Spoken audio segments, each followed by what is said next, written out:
In 1984, in Salt Lake City, a pipe burst during the halftime show of Super Bowl 18. Reports from the time note a small lake that resulted from the flooding. And in the aftermath, a supervisor for the water department theorized in a local newspaper article that the pipe burst was actually caused by mass water usage at halftime in the game. And the story took off. But was this really the case? Does the Super Bowl actually break sewage systems?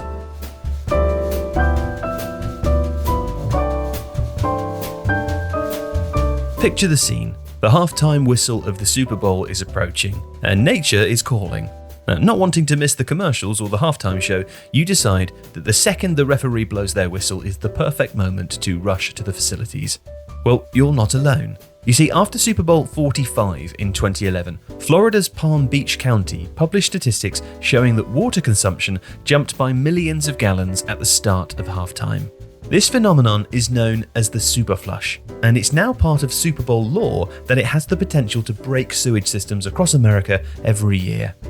But the truth is that it doesn't. You see, the idea of a super flush dates back to that story from 1984, but the supervisor's theory doesn't hold water. You see, the idea was that too much water entering the system at once could create something called hydraulic overload, which is where pipes fill beyond their intended capacity. The weight of the increasing levels of water within a confined pipe creates significant levels of hydrostatic pressure on the walls of the pipes, which could cause them to burst, particularly if there are any pre-existing weaknesses.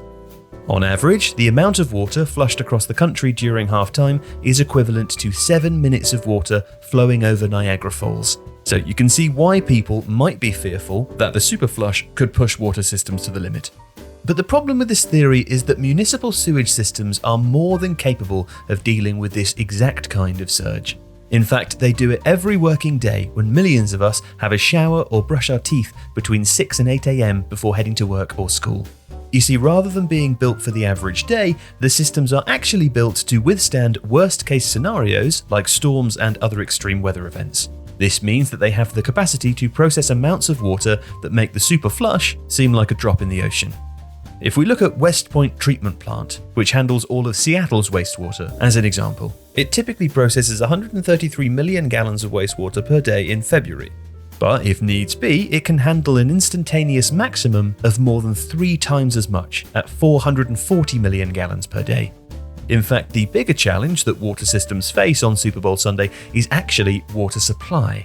So many people flushing at the same time means that water pressure can drop because the supply can't match the demand. So how do water systems stop that from happening?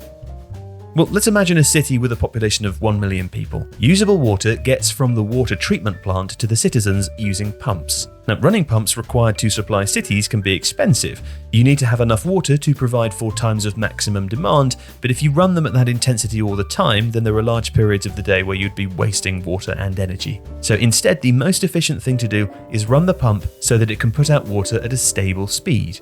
So let's imagine that it's the night before Super Bowl Sunday in this city. Most people are getting some much needed rest before the big game, and demand is low. While this is going on, the city's pumps are producing millions of gallons of water, which isn't currently needed. So what do you do with the excess? Well, rather than wasting it, you send it to large storage facilities like reservoirs or water tanks. Then, when spikes in demand like the superflush come along, there's enough water stored to meet the requirements and to ensure that the water pressure doesn't drop. Now, even with all of these provisions in place to cope with surges on a normal day, some real-life municipalities still do have contingency plans for Super Bowl Sunday, but others don't do anything special. In a 2012 interview, Ken Brown, manager of the Brodhead Creek Regional Authority in Pennsylvania, actually stated that Super Bowl Sunday is a low-flow day for his team.